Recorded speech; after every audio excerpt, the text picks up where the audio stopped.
Sometimes the brightest spotlight casts the darkest shadow. You've been told that success means being seen, that mattering means being visible, that growth requires an audience. But what if the very thing you've been chasing is the thing that's been slowly erasing you? Liam spent years building a life that looked perfect from the outside, admired, successful, always on. But inside, he was disappearing, piece by piece, breath by breath, until one day he realized the applause wasn't filling him, it was hollowing him out. This isn't a story about quitting or giving up. It's about something more radical, more courageous, more necessary. Stepping into the dark to remember who you are when no one's watching. Because the truth that no one talks about is this: sometimes you need to step out of the spotlight to rebuild yourself. And that rebuilding, it doesn't happen on stage. It happens in silence, in shadow, in the sacred, unsexy work of meeting yourself without an audience. This video is about that journey. The one where you stop performing and start existing. Where you trade visibility for presence. Where you learn that the most powerful version of you isn't the one people applaud, it's the one only you can hear. If you've ever felt exhausted by being seen, drained by expectation, hollowed out by success, stay. This one's for you. Liam learned early that being good at something meant you had to keep proving it. Every tasting, every recommendation, every moment someone leaned in and said, "What do you think of this one?" It was a test he couldn't fail. The weight of being seen wasn't glamorous. It was a quiet suffocation that dressed itself up as success. He'd smile, swirl the glass, describe the tannins with precision, and somewhere inside, a voice whispered, "When do I get to stop performing?" Eastern philosophy speaks of the mirror that reflects without holding, but Liam had become a mirror that believed it was the reflection. The psychology of pain teaches us this. When your identity depends on external validation, every moment of visibility becomes a form of spiritual imprisonment. People don't talk about this kind of suffering because it sounds like privilege. You're successful, admired, seen. What's there to complain about? But detachment isn't learned in comfort. It's born in the realization that applause is just noise wearing the mask of love. Liam would finish a wine-pairing dinner, shake hands, accept compliments, and drive home in silence so heavy it felt like drowning. Mindfulness became impossible because his mind was never his own. It belonged to the next event, the next opinion, the next performance. He wasn't living, he was being lived through. And the worst part? He'd built this cage himself, brick by brick, vintage by vintage.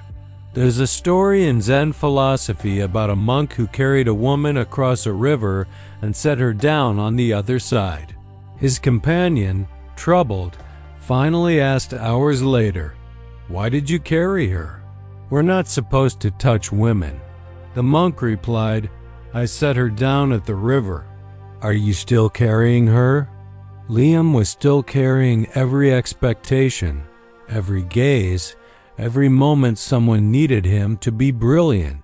Ego dissolution starts with noticing the weight, not judging it, not fighting it, just feeling it fully. Shadow work begins when you admit that the spotlight you crave is also the thing slowly burning you alive.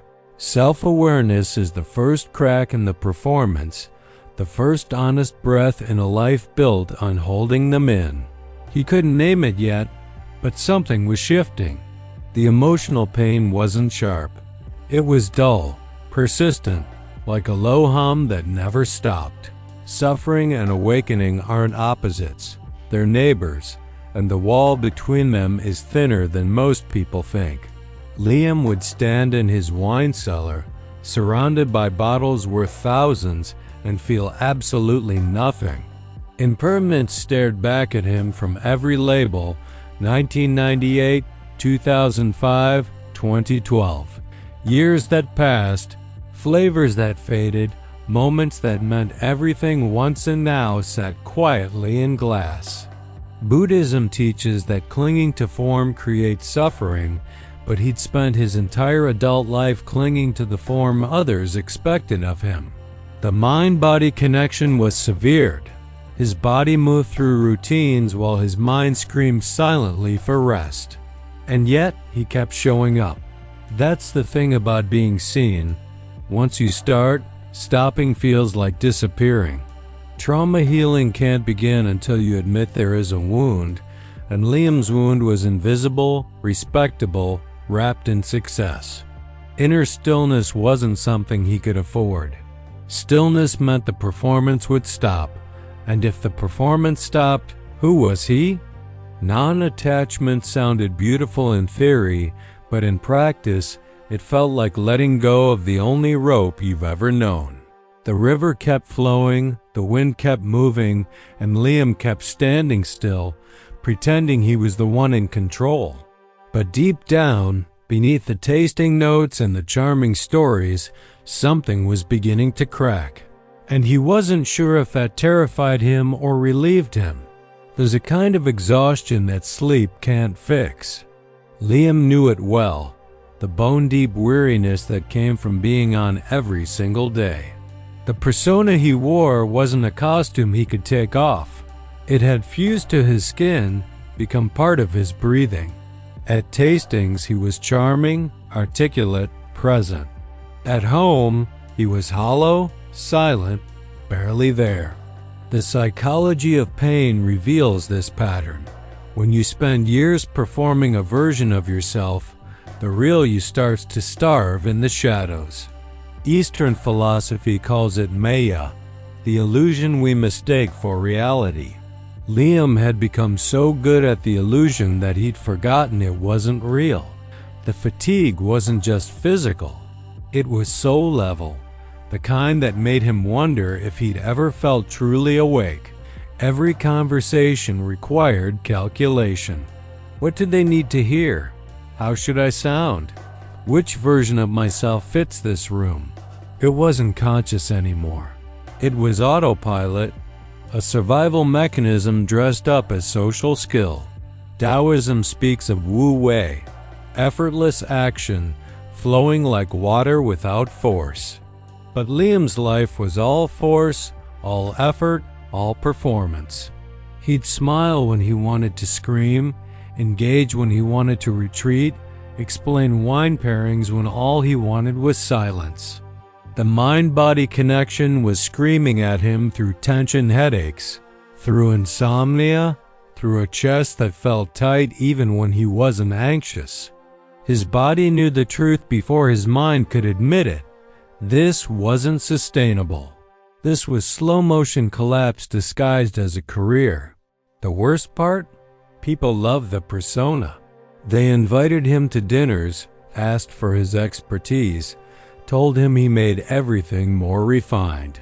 And each compliment felt like another stone added to the weight he carried. Self-awareness crept in during the small, unguarded moments. Driving home at night, standing in the shower, waking up at 3 a.m. with his heart racing. Who am I when no one's asking me to be anyone? Shadow work doesn't start with answers. It starts with questions you've been too afraid to ask. Liam was starting to ask them, and the silence that followed was louder than any applause he'd ever received. Ego dissolution begins when you realize the ego you built is a prison you've decorated to look like a palace. Think about it like this. Imagine you're an actor who's been playing the same role for so long that you forget you're acting. The lines become automatic, the gestures second nature. The character feels more real than the person underneath. That was Liam's life. Suffering and awakening are twins born from the same womb, and Liam was in labor with something he didn't yet understand. Meditation and suffering go hand in hand because meditation forces you to sit with what you've been running from. He'd tried it once, downloaded an app, lasted 3 days before the discomfort became unbearable. Not because his mind was too busy, but because in the silence he could feel how tired he really was.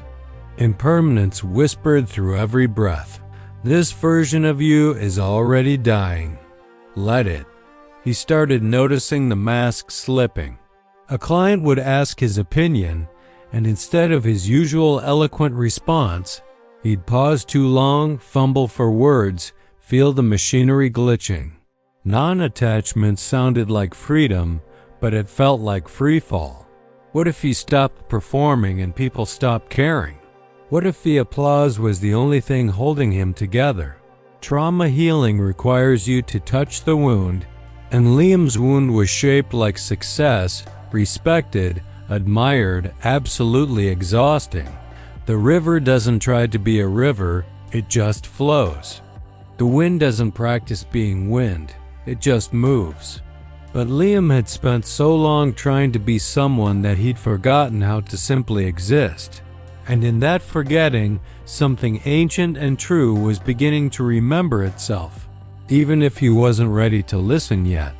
Liam didn't realize he was addicted until the applause stopped feeling like enough. It started innocently. A compliment here, recognition there, the warm glow of being valued. But somewhere along the way, that glow became the only light he knew how to see by. Eastern philosophy warns about this trap. When you build your temple on shifting sand, every tremor threatens to collapse it. His ego had learned to feed on validation the way a fire feeds on oxygen, and without it, he felt like he was suffocating. The psychology of pain teaches us that external validation is a drug with diminishing returns. You need more and more to feel less and less.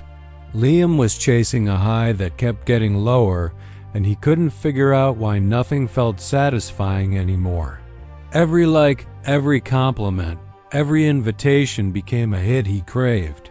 He'd check his phone after posting about a rare vintage, refreshing obsessively, measuring his worth in notifications.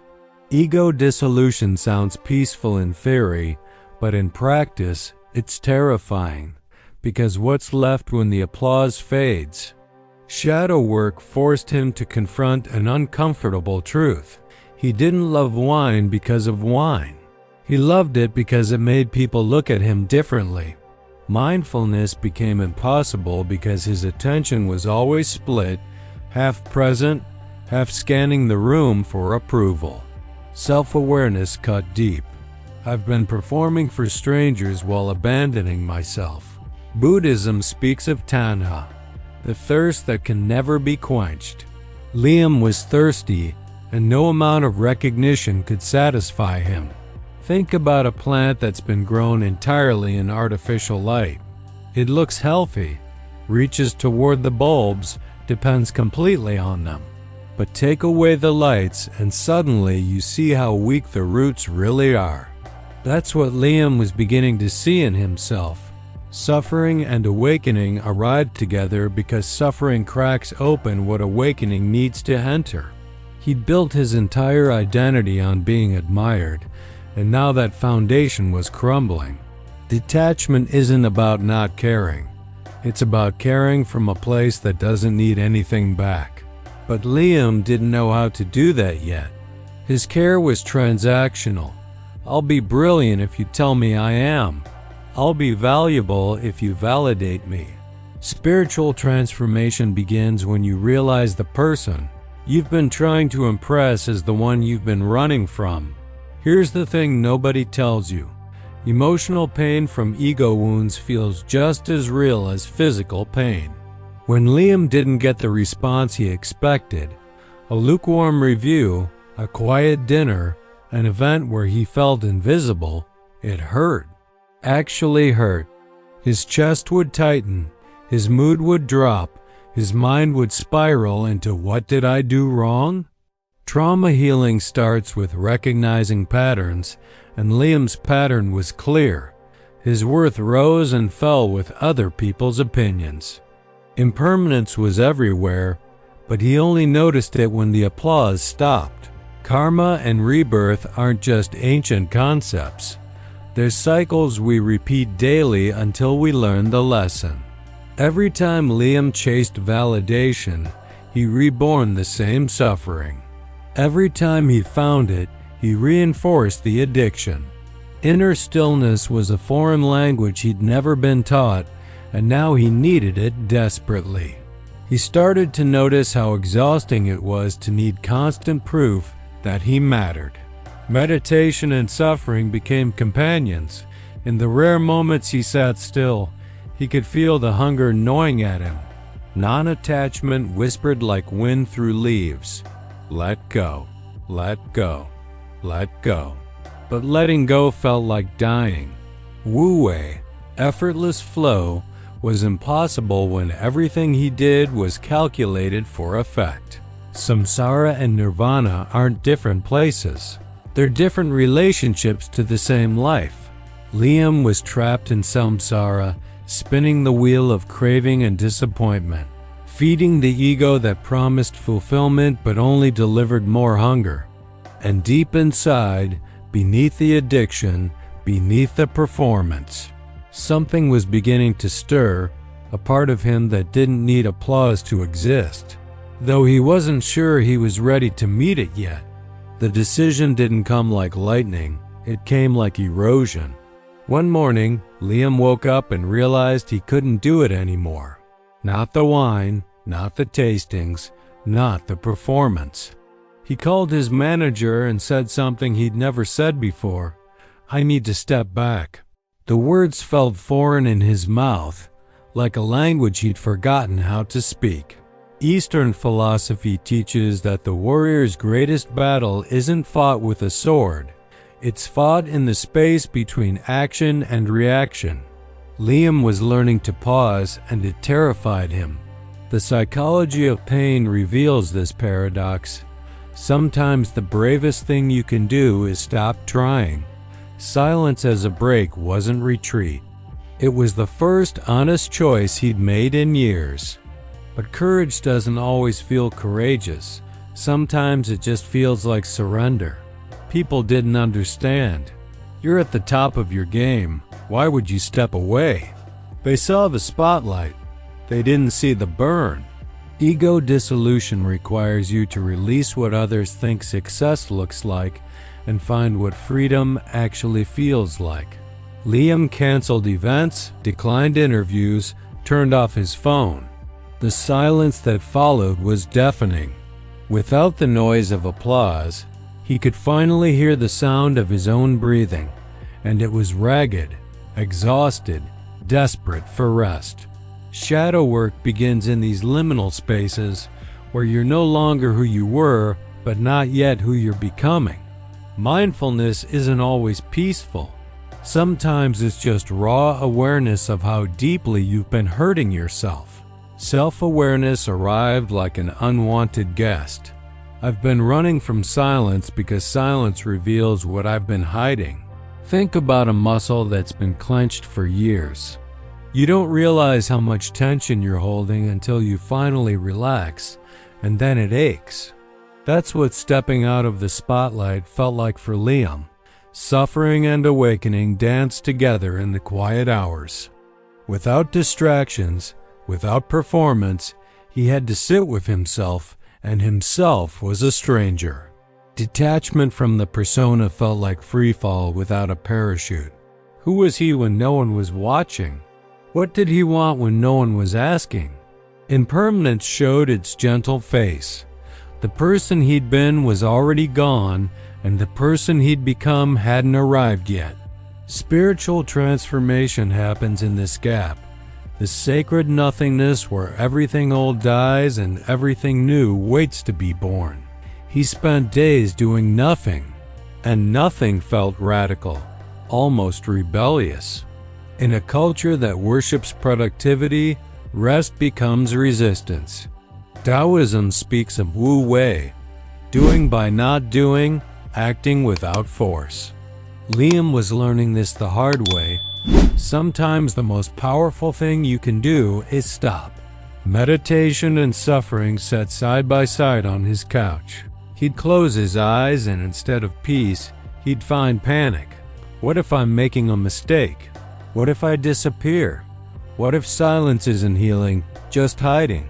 Trauma healing doesn't follow a straight line.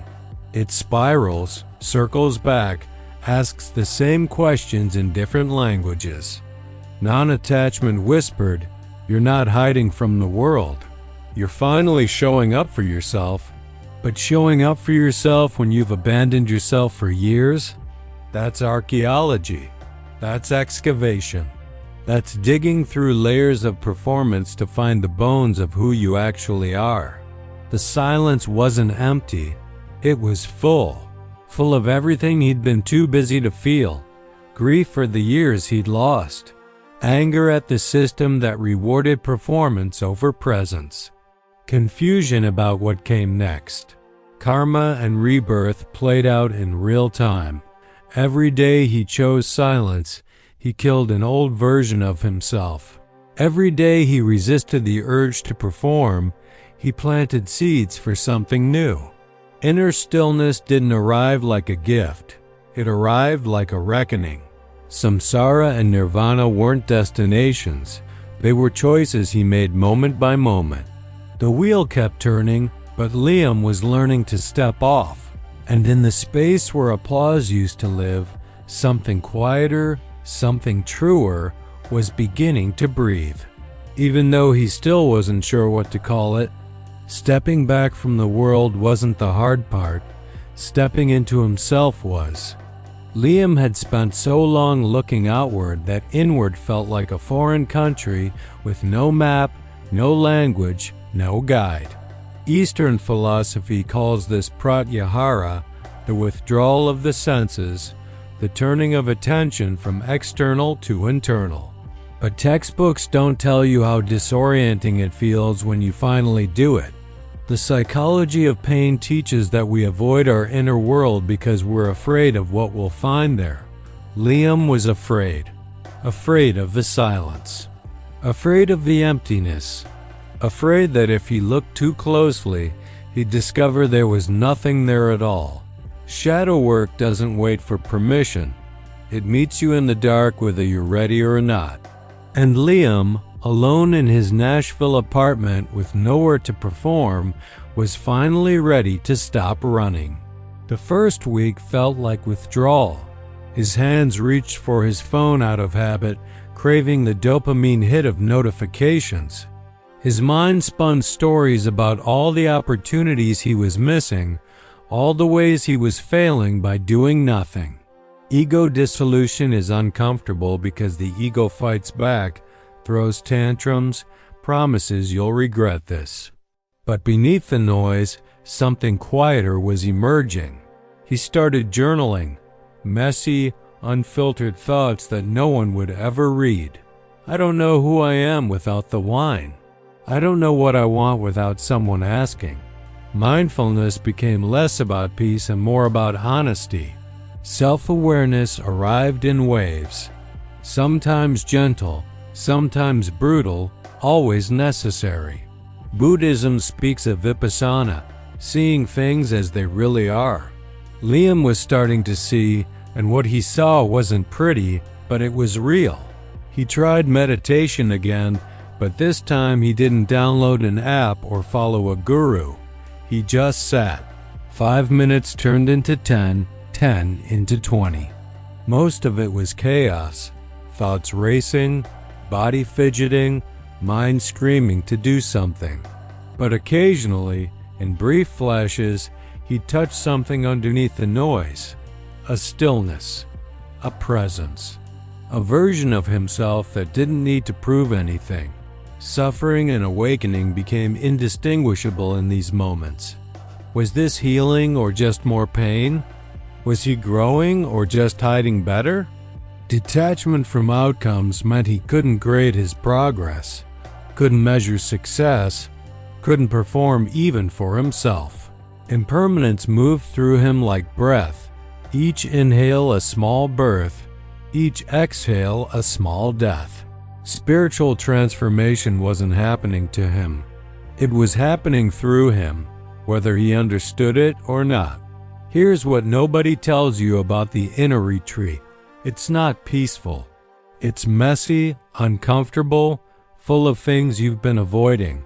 Liam found anger he didn't know he'd been carrying at his parents for pushing him toward success, at himself for believing that success meant worth, at a culture that told him visibility was the same as value. Trauma healing asks you to hold contradictions. You were hurt and you participated in your own hurting. You were a victim and you built the cage. Non-attachment doesn't mean you don't feel. It means you feel everything without clinging to any of it. Liam cried more in those weeks than he had in years. Not sad tears, not happy tears, just release. Like a dam finally cracking, letting the river remember how to flow. Inner stillness wasn't the absence of feeling. It was the capacity to hold all feelings without drowning in them. He started walking. Long, aimless walks through Nashville neighborhoods he'd never noticed before. No destination, no purpose, just movement for the sake of moving. Wu-wei in motion, effortless action without agenda. The mind-body connection started to repair itself. His shoulders dropped, his jaw unclenched, his chest opened just slightly. Meditation and suffering walked beside him like old friends. Karma and rebirth played out on the sidewalks, each step a choice to either repeat old patterns or create new ones. Samsara and nirvana weren't places. They were perspectives. He could look at a tree and see impermanence, or he could look at a tree and see eternal return. Enlightenment through pain wasn't a destination. It was a practice, a daily choosing to stay present even when presence hurt. And somewhere deep in the center of himself, past the performance, past the persona, past the pain, something was beginning to recognize itself. The hardest truths arrive when no one's watching. Liam discovered this on a Tuesday afternoon, sitting on his couch with nothing to distract him, nowhere to be, no one to impress. Eastern philosophy speaks of the mirror that reflects without judgment, but Liam's mirror had been clouded by performance for so long that he'd forgotten what his real face looked like. The psychology of pain teaches that we create personas to protect the parts of ourselves we're ashamed of. But in the silence, with no audience to perform for, those parts started to surface. Shadow work isn't metaphorical, it's literal. Jung called it the shadow, Buddhism calls it kilesa, Taoism calls it the unrefined ore. Whatever you call it, Liam was finally meeting it face to face, and it wasn't pretty. He saw his jealousy first. All those years smiling at colleagues' success while secretly resenting them. The times he'd subtly undermined someone to maintain his position. The friendships he'd weaponized for networking. Self-awareness cut like a blade. I've been performing goodness while feeding darkness. Ego dissolution requires you to admit that the persona you've built isn't just incomplete. It's sometimes a lie. Mindfulness revealed patterns he'd been blind to, how he'd manipulate conversations to center himself, how he'd use vulnerability as currency, how he'd perform humility while craving superiority. Suffering and awakening held hands in the discomfort. This wasn't spiritual bypassing. This was spiritual reckoning. Detachment meant seeing these truths without collapsing into shame or defending with denial. Just seeing. Just acknowledging. Just breathing through the burn.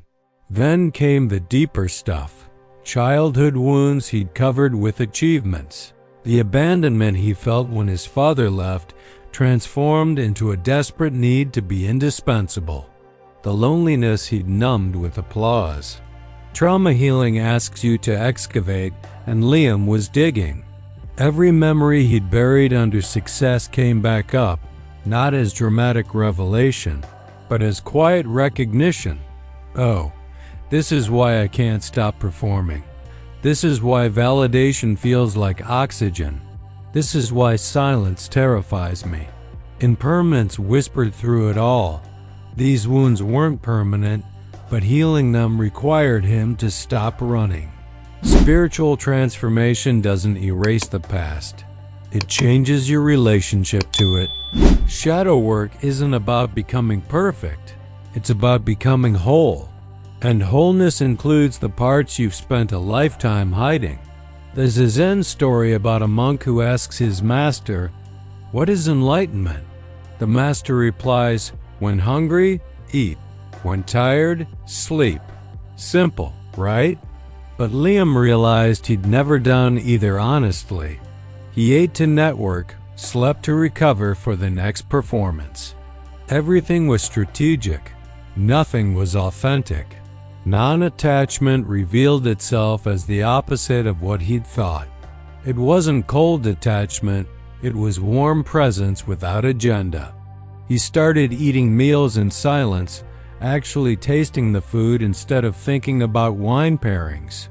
He started sleeping without setting 3 alarms, trusting his body to wake when it was ready. Meditation and suffering became teachers. In the stillness, he could feel the places where he'd abandoned himself.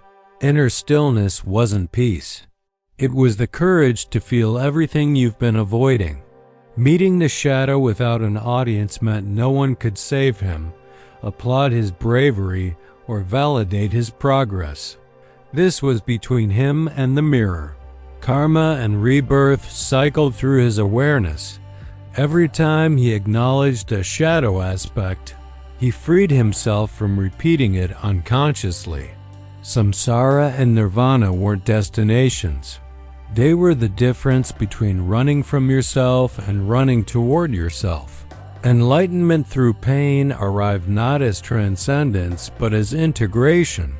The parts he'd rejected, his neediness, his manipulation, his performative empathy, weren't enemies to destroy. They were orphans to bring home. Mind-body connection deepened as he stopped fracturing himself into acceptable pieces.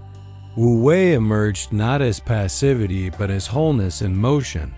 And in the quiet of his apartment, with no spotlight, no applause, no validation, Liam finally met himself. Not the version he'd sold, the version he'd buried.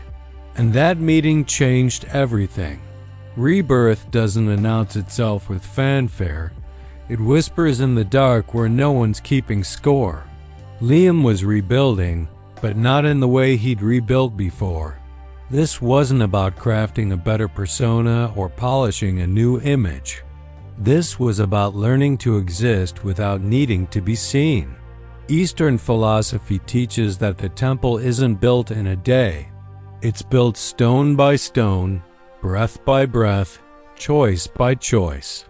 The psychology of pain reveals that true transformation happens in the unsexy middle, not in the dramatic breakdown or the triumphant return, but in the quiet, repetitive work of showing up for yourself when no one's watching. Shadow work had cracked him open. Now he was learning what to put back together and what to leave behind. Ego dissolution wasn't an event, it was a practice. And Liam was practicing. He started with small things. Mornings without checking his phone. Meals without planning his next move. Conversations where he listened more than he performed. Self-awareness became his compass, not his critic. Buddhism speaks of sati, mindfulness as continuous awareness, not occasional effort. Liam was learning to stay present even when presence was uncomfortable, even when it offered no reward. Suffering and awakening were no longer separate experiences. They were threads in the same fabric. He suffered when he slipped back into old patterns, seeking validation, performing wisdom, measuring his worth by others' reactions. He awakened when he caught himself, breathed, and chose differently. Detachment didn't mean he stopped caring. It meant he cared without needing control. Impermanence moved through everything, each day a chance to die to who he was and be born into who he was becoming. Here's what reconstruction looked like in practice. Liam started saying no, not dramatically, not defensively, just honestly. I'm not available for that event. I need more time before I commit. That doesn't align with where I am right now. Each no was a small rebellion against the pijol and against the Venenvellinensbauenhuerdenau, people-pleasing that had ruled his life. Spiritual transformation isn't flashy. It's the accumulation of tiny, courageous choices. Non-attachment revealed itself in his relationships. He stopped trying to be impressive and started trying to be present. Some friendships faded. They'd been built on the persona, not the person.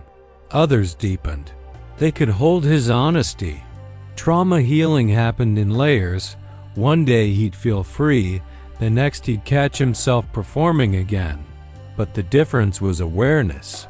He could see the pattern now, and seeing is the first step to changing.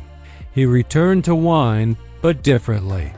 Not as the sommelier who knew everything, but as someone who genuinely loved the craft. He'd open a bottle at home, alone, and just taste it. No notes, no analysis, no performance. Just presence. Meditation and suffering sat with him in these moments. Sometimes the wine tasted better without the pressure to describe it perfectly. Sometimes silence was the most honest review. Inner stillness grew like a muscle. Weak at first, easily exhausted, but slowly, steadily strengthening. Wu Wei emerged in his movements.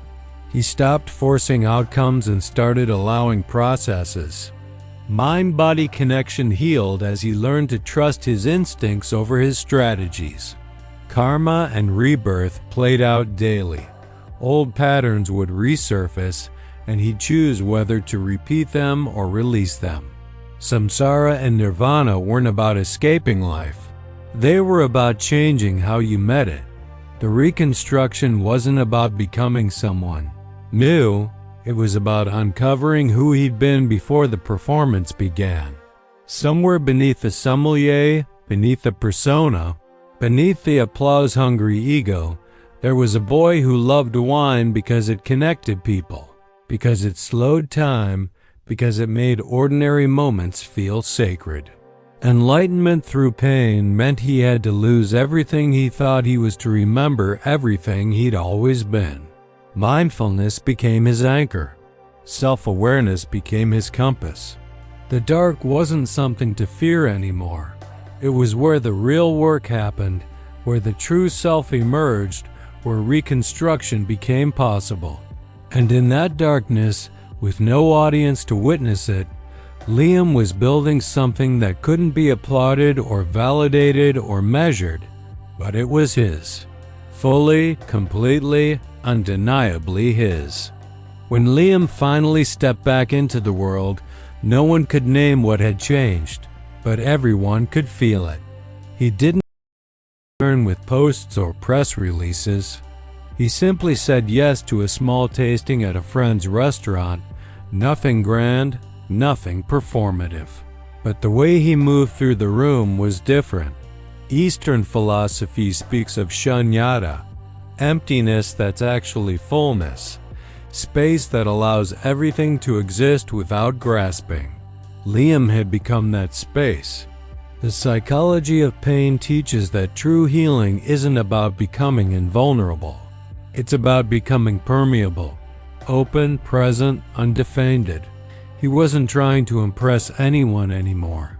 He wasn't scanning for validation or measuring his worth by reactions. Shadow work had emptied him of the need to be seen, and in that emptiness, he'd found something more valuable, the capacity to actually see others. People noticed. The conversations felt different. He asked questions and actually listened to the answers instead of waiting for his turn to shine. Self-awareness had taught him that presence is magnetic in a way performance never is.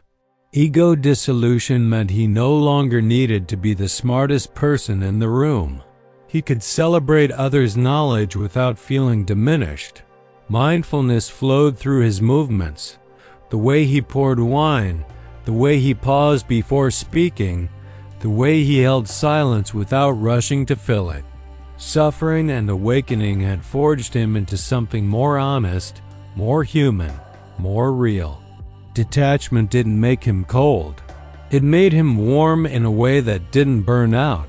Impermanence whispered through every moment. He knew this feeling could change, this clarity could cloud, but for now, he was here, fully here. And that was enough. He wasn't perfect. Some days the old patterns resurfaced, the need for approval, the urge to perform, the fear of being forgotten. But spiritual transformation isn't about perfection. It's about awareness and choice. Non-attachment meant he could watch these patterns arise without becoming them. There's the ego again. There's the fear. There's the hunger for validation. He'd acknowledge them like clouds passing through the sky, neither grasping nor rejecting. Trauma healing had taught him that healing isn't linear. It spirals, circles back, revisits old wounds with new wisdom. Inner stillness became his home base, the place he returned to when the world got loud. Meditation and suffering were no longer enemies. They were partners in his evolution. Wu Wei flowed through him. He worked, but without force. He engaged, but without agenda. He existed, but without needing to prove it. Think about a sword that's been tempered in fire. It doesn't come out weaker. It comes out stronger, more flexible, more true. That's what the dark had done for Liam. Karma and rebirth weren't abstract concepts anymore. They were his daily experience. Every time he chose presence over performance, he broke a karmic cycle. Every time he met someone without needing anything from them, he stepped off the wheel of suffering. Samsara and nirvana weren't different realms. They were the same moment experienced differently. He could be at a tasting and be in samsara, grasping, performing, suffering. Or he could be at the same tasting and be in nirvana, present, open, free. Enlightenment through pain had taught him that freedom isn't found in circumstances. It's found in consciousness. Mind-body connection was restored. His body finally trusted his mind, and his mind finally listened to his body. Liam didn't return to reclaim the spotlight. He returned because he'd learned how to exist in the light without needing it to define him. The reconstruction in the dark had given him something the spotlight never could: sovereignty. He belonged to himself now, not to the applause, not to the expectations, not to the persona. Buddhism teaches that the lotus grows from mud, and Liam had been buried in mud long enough to understand the metaphor. He wasn't the same sommelier who'd stepped away months ago. He was quieter, steadier, more real. People couldn't name it, but they felt it. That's the thing about true presence. It doesn't announce itself, but it changes every room it enters. And as Liam poured wine that evening, unhurried and unperformed, he realized something profound. He'd finally learned the difference between being seen and being present. And presence, he discovered, was a kind of freedom that no audience could ever give or take away. Liam didn't find himself in the spotlight. He found himself in the space between breaths, in the silence no one witnessed, in the reconstruction that happened when the world stopped watching. And maybe that's the paradox. We spend our lives trying to be seen when what we really need is to finally see ourselves. The spotlight will always be there. The applause will always call. The world will always ask you to perform. But the question is, can you exist without it? Can you meet yourself in the dark and discover that you were never missing?